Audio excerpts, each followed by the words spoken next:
योगाभ्यास की अध्यापन विधियां हम पढ़ रहे थे, उसके अंतर्गत लगभग सिलेबस हमने कर लिया था। अप्लाइड फिलोसॉफी कर ली थी, योगा इन एजुकेशन कर लिया था, और अब टीचिंग मेथोडोलॉजी इन योगा चल रहा था।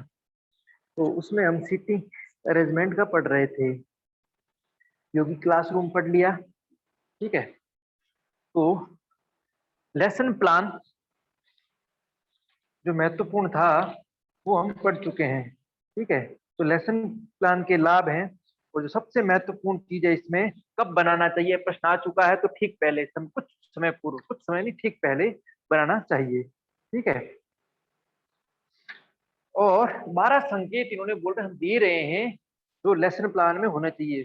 तो एक तो वातावरण का निर्माण किया जाना चाहिए पढ़ाने से पहले, फिर ठीक है यौगिक अभ्यास को प्रस्तुत करने के साथ पाठ का आरंभ होता है, तो यौगिक विशेष यौगिक अभ्यास को प्रस्तुत करें, फिर प्रदर्शन का अभ्यास कराएं, फिर अभ्यास का विश्लेषण करें, एनालिसिस करें प्रैक्टिस का, फिर छात्रों को स्वयं के द्वारा व्यक्तिगत अभ्यास करने के लिए समय देना चाहिए कि हाँ 5 मिनट आप करिए, फिर समूह में अभ्यास कराएं सभी से, फिर जो भी त्रुटि अशुद्धि है उनके अभ्यास में उनका सुधार करवाएं, और फिर निर्देशन कार्य दिया जाए, फिर इंस्ट्रक्ट कार्य, ऐसा नहीं ऐसा करो ऐसा करो, ठीक है। पुनः अभ्यास करके दिखाया जाए, ठीक है। तो पुनः और अभ्यास की पुनरावृत्ति कराए, बार बार कराए, हाँ परफेक्टनेस आ जाए, फिर प्रदर्शन पुनरावृत्ति हो, प्रदर्शन पुनरावृत्ति हो, और फिर विश्राम। फिर जब इतना सब हो जाए, तब थक जाए, तब शीतलीकरण करवा लें, विश्राम करवा लें। इस प्रकार ये प्रैक्टिस का वो जो था प्लानिंग, वो यहाँ वर्णन की गई,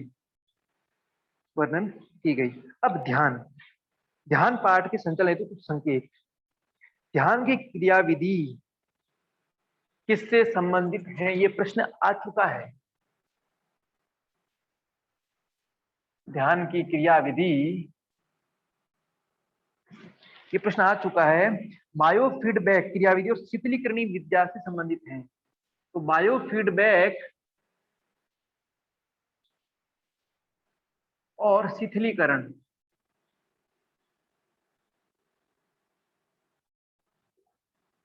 रिलैक्सेशन, ठीक है। तो ध्यान की क्रियाविधि किससे संबंधित, एक तो बायोफीडबैक से और दूसरी शीतलीकरण से संबंधित है। इसको बोलते हैं जीव प्रतिभरण, बायोफीडबैक को जीव प्रतिभरण,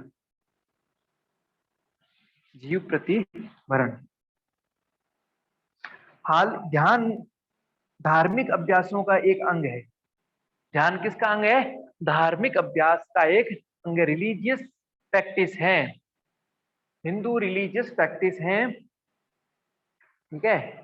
ध्यान एक मानसिक युक्ति है जो प्रेरणा को, मोटिव को परिसीमित करती है।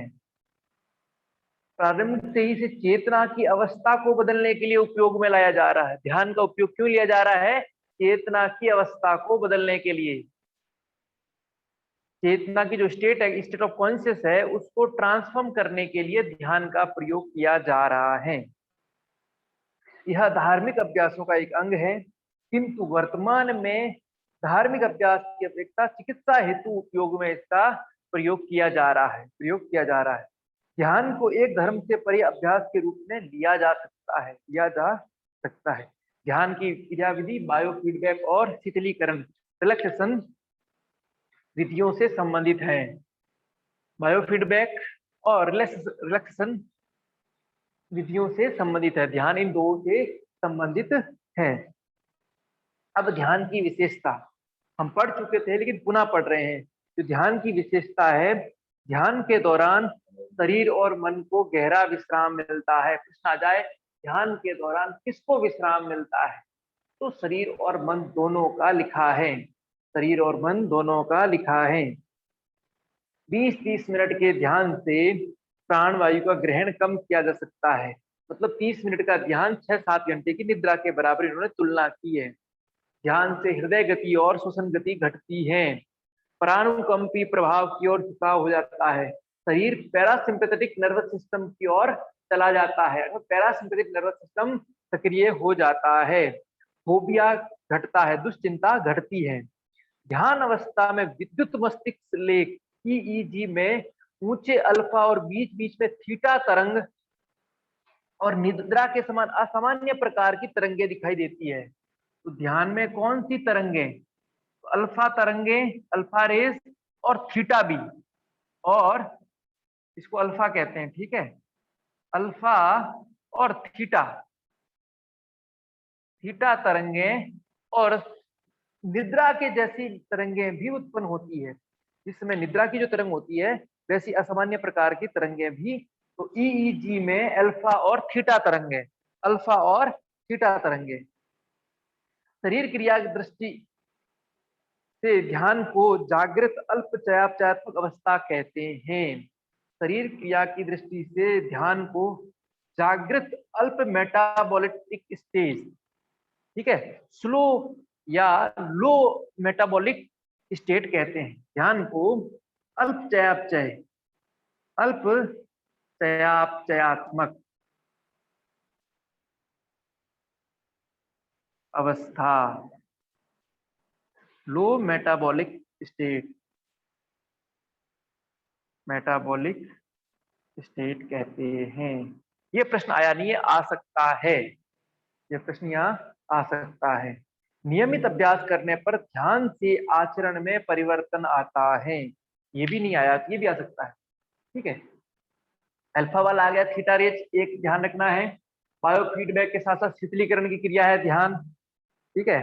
परानुकंपी प्रभाव पैरासिम्पैथेटिक नर्वस सिस्टम को सक्रिय करता है, उधर की ओर मन या व्यक्ति का हार्मोनल जाता है। तो ये सब कर सकते हैं।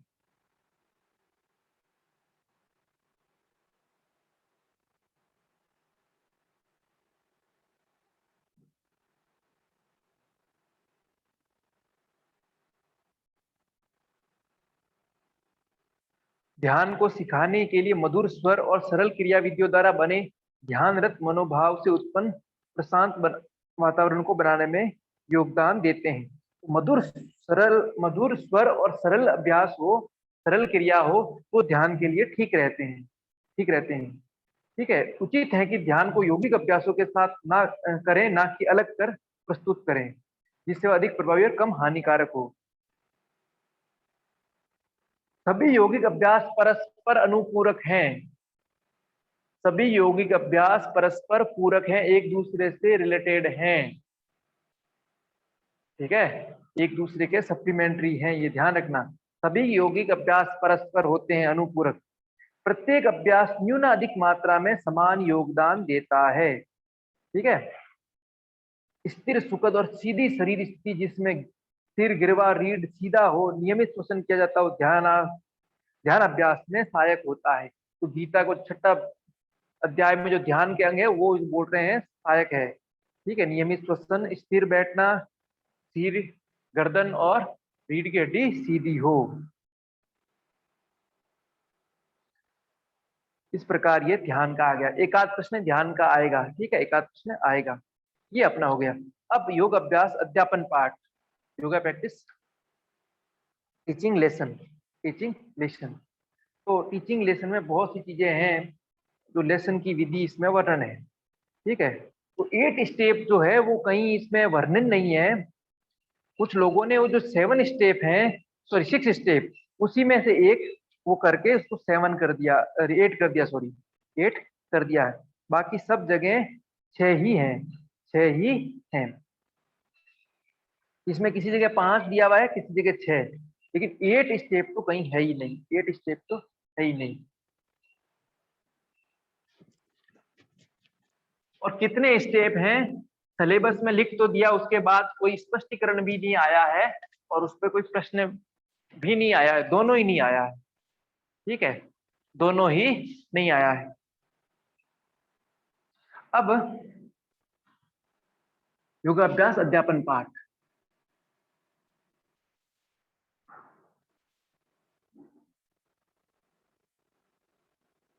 अध्यापन पाठ, तो इसमें जो है बैठक व्यवस्था और प्रार्थना।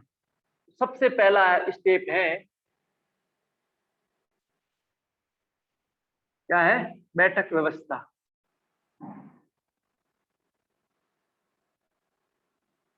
तत्पश्चात प्रार्थना। बैठक व्यवस्था और प्रार्थना।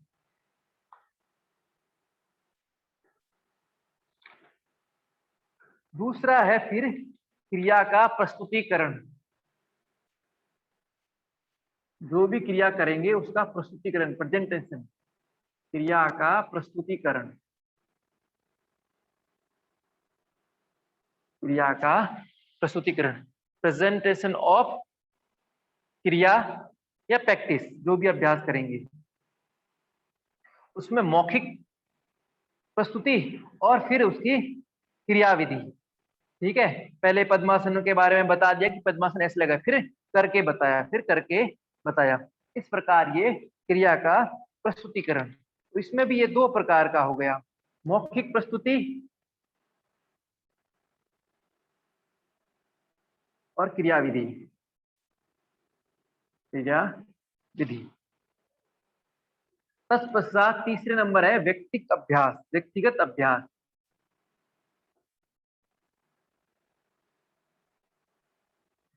तत्पश्चात चौथा है समूह अभ्यास।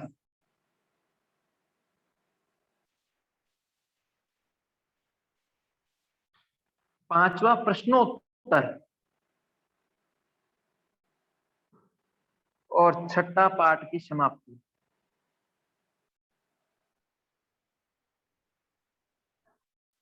ये 5 और 6 सब जगह, एक आध कोई छूट गया तो 5 है, बाकी सब जगह इसमें 6 चाहिए। तो अब 8 करना चाहें तो 1 2 3 ये हो जाएगा, 4 ये हो जाएगा, 5 6 7 8 ऐसे कर सकते हैं, ऐसे कर सकते हैं। लेकिन ये योगाभ्यास अध्यापन पाठ के 6 है। बैठक व्यवस्था और प्रार्थना एक साथ लिया इन्होंने। ठीक है, फिर क्रिया का प्रस्तुतिकरण, तो मौखिक प्रस्तुति और क्रियाविधि, और क्रियाविधि। फिर व्यक्तिगत अभ्यास, पर्सनल प्रैक्टिस, फिर समूह अभ्यास, सामूहिक अभ्यास, फिर प्रश्नोत्तर, क्वेश्चन आंसर, और अंत में पाठ की समाप्ति, पाठ की समाप्ति। इस प्रकार ये टीचिंग के 8 स्टेप थे, वो हमने पढ़े। ठीक है तो 6 ही वर्णन, लेकिन अपने सिलेबस में 8 लिखा है, 8 लिखा है। ठीक है,